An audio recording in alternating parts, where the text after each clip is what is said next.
She never saw it coming. The man she loved, her rock, her protector, was living a secret life that would tear their world apart. One night, after years of blind trust, Maggie made a discovery that shattered everything she thought she knew. But when the truth hits her, the hardest part isn't learning who he really was. It's facing the darkness within herself. What would you do if the person closest to you turned out to be someone else entirely?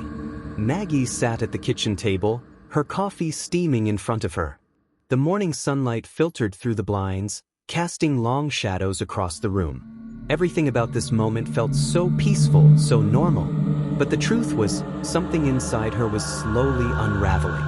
Jason had been acting distant lately. She couldn't put her finger on it, just a subtle shift in his behavior, like a veil had fallen between them. He was still the man she married, still charming and handsome, but there was a coldness to his eyes that she couldn't ignore anymore. She told herself it was just work.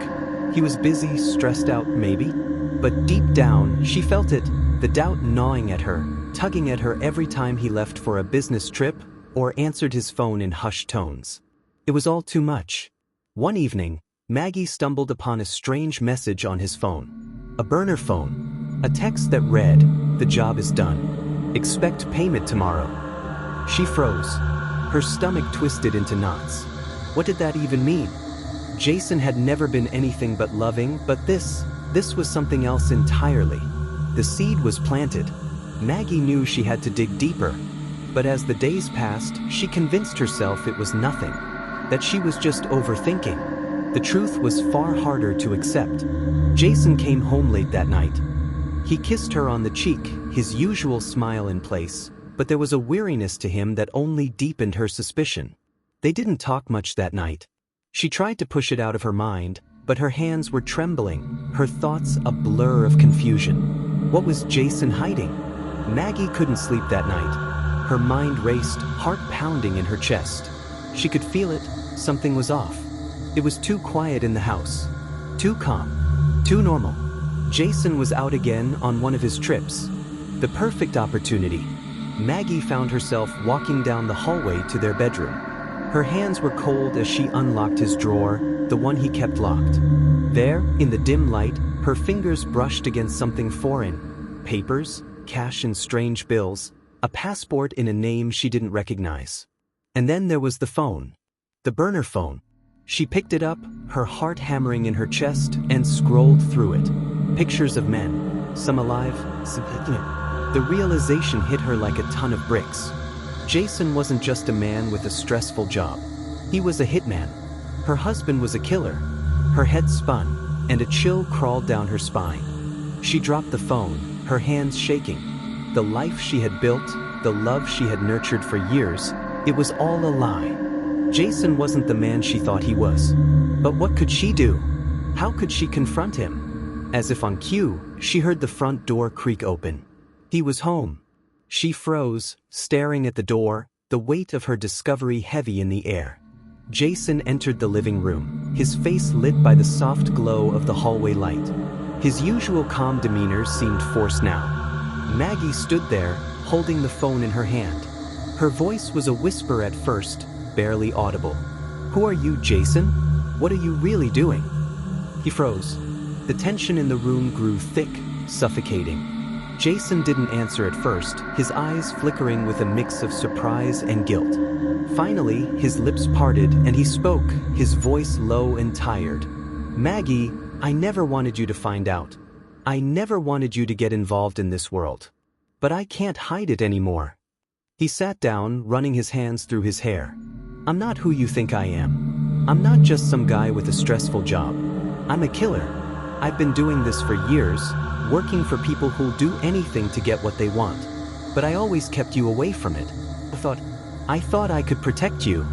The words hung in the air, heavy with guilt and regret. Maggie stood still, her heart in her throat. She felt betrayed, broken. "You lied to me," she said, her voice trembling. "All this time, you lied to me." Jason looked at her, his eyes pleading. "Maggie, I did it to keep you safe. I didn't want this life for you. But I didn't have a choice." The weight of his words hit her like a wave, but she couldn't breathe. "You killed people, Jason," she whispered. You took lives. And I was your accomplice, living in this lie with you. Jason stood up, his expression hardening. You don't understand. You don't know what it's like, Maggie. I did what I had to do to survive. To protect you. If I didn't, he trailed off, looking down. If I didn't, we wouldn't be here. We wouldn't have this life. But Maggie couldn't take it anymore. The anger, the hurt, the fear, it all boiled over. I didn't ask for this life, Jason. I didn't ask for any of it. She felt a weight lift off her chest, but it was replaced by something darker. A sense of finality. I don't even know who you are anymore. She felt the cold metal of the gun in her hand. The gun Jason had hidden, the one he kept for protection. For his work. The thought of killing him seemed impossible. But it wasn't. The moment felt like eternity. She didn't even realize she'd pulled the trigger until Jason collapsed to the ground, blood spilling across the floor. The house was silent. The life she once knew was gone. Don't forget to hit that like button and subscribe to this channel, so you never miss a story. Maggie stood frozen, the gun still in her hand.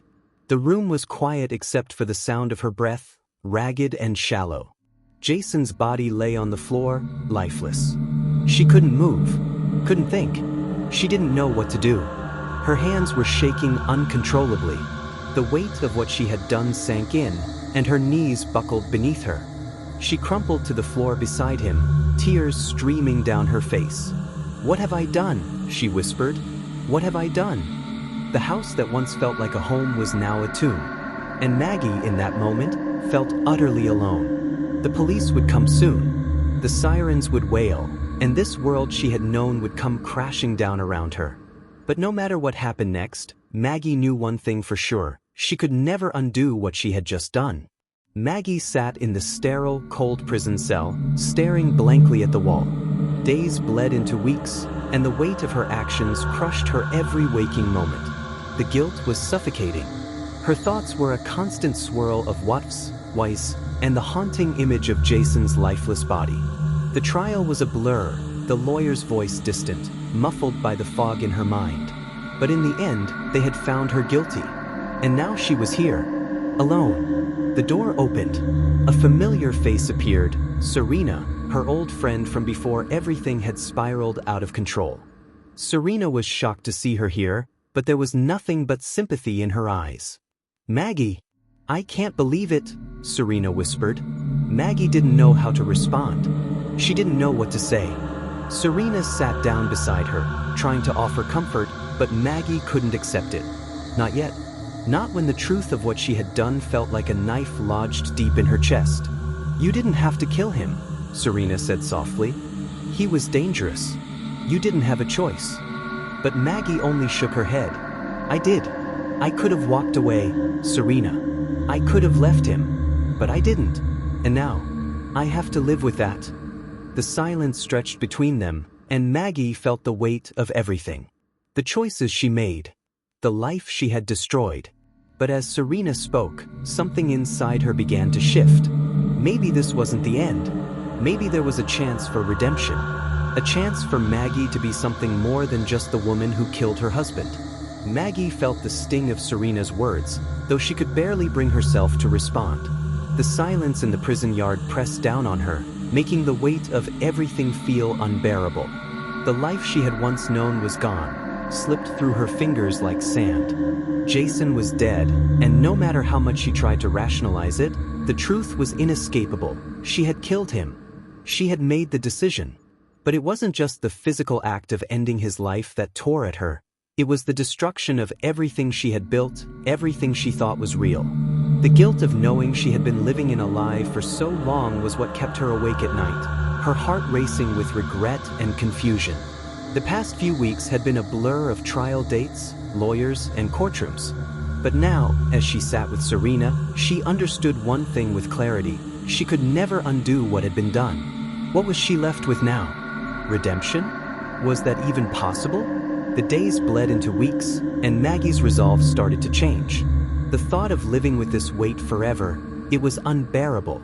But there was something inside her, something still burning. She knew she couldn't sit in this cell forever, wallowing in guilt. If she was going to survive, she had to face it all. The life Jason had dragged her into, the truth about what had happened, and the world that still hunted her. She had to make a choice: stay silent and live with the burden, or face what Jason had been hiding all along and tear down the life they had built together. One evening, a letter arrived. Maggie didn't recognize the handwriting, but as she opened it, she realized it was from Detective Marlowe, the lead investigator who had been involved in Jason's case. Maggie hadn't thought of her much since the trial, but the detective's words rang with authority and something else: sympathy. Marlowe's letter was careful, methodical. It described how Jason had been involved in a vast underground syndicate, far deeper than Maggie could have ever known. The organization Jason worked for had countless connections to criminals across the world. But the most chilling part of the letter came when Marlowe spoke directly to Maggie, acknowledging the unimaginable burden she had carried. Maggie had been manipulated into a role she hadn't asked for. Jason had woven a web of lies around her, keeping her in the dark, shielding her from the deadly truth. But now, the detective made it clear: Jason was just one cog in a larger, much more dangerous machine. And the people who had controlled him, they were still out there. They had used him for their own gain. And they weren't done. They wouldn't stop until everyone who had knowledge of Jason's double life was silenced. The letter ended with a single line that cut through Maggie like a blade. "You're not just a victim, Maggie. You can help stop this." The weight of those words sank in. Maggie knew that the life she had once lived was gone, but this new reality? It was far more terrifying. Jason's death hadn't just freed her from a twisted marriage, it had marked her as a target. If she didn't act, she would remain stuck in a cycle of fear, guilt, and despair.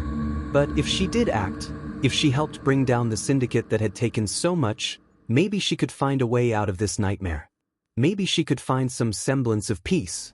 But what did redemption even look like now?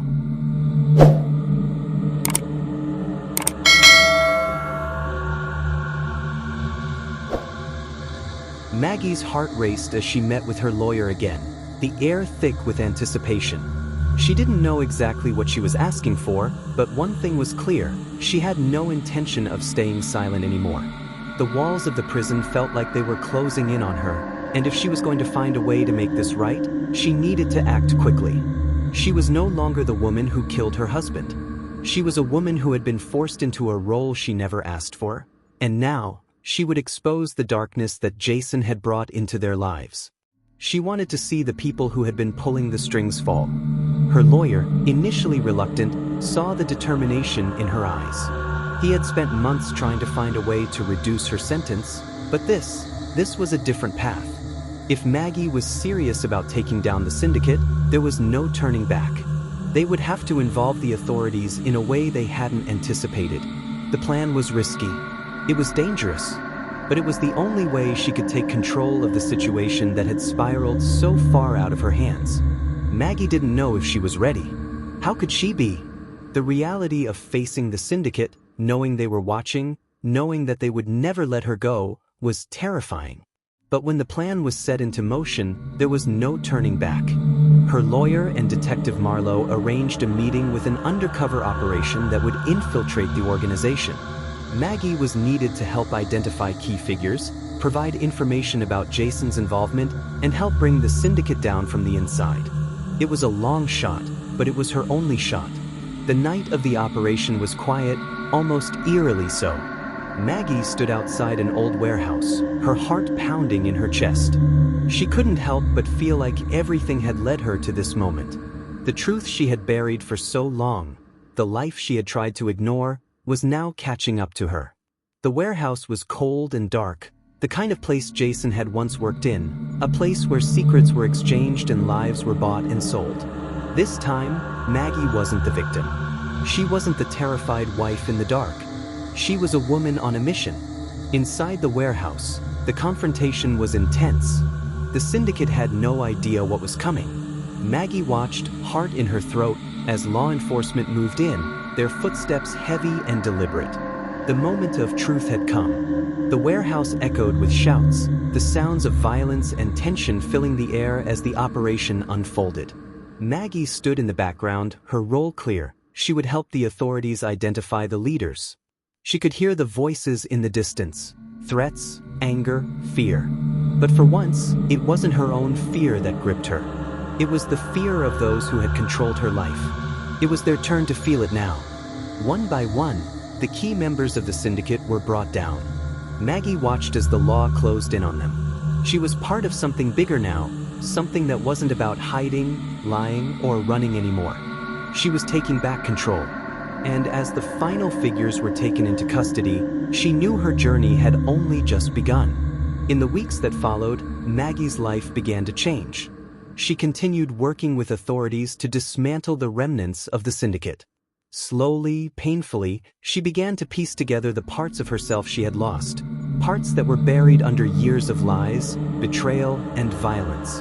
The road to redemption was long and uncertain, but for the first time in years, Maggie felt like she was moving forward. One morning, she found herself sitting at a small cafe, her first real moment of peace in what felt like an eternity. The air was crisp, the sunlight filtering through the windows, casting a soft glow on her face. She sat alone, sipping her coffee, reflecting on how far she had come. The pain, the guilt, the uncertainty, they were still there, but now she was stronger. She had taken back her life. And for the first time in years, she knew she was free. Don't forget to hit that like button and subscribe to this channel, so you never miss a story.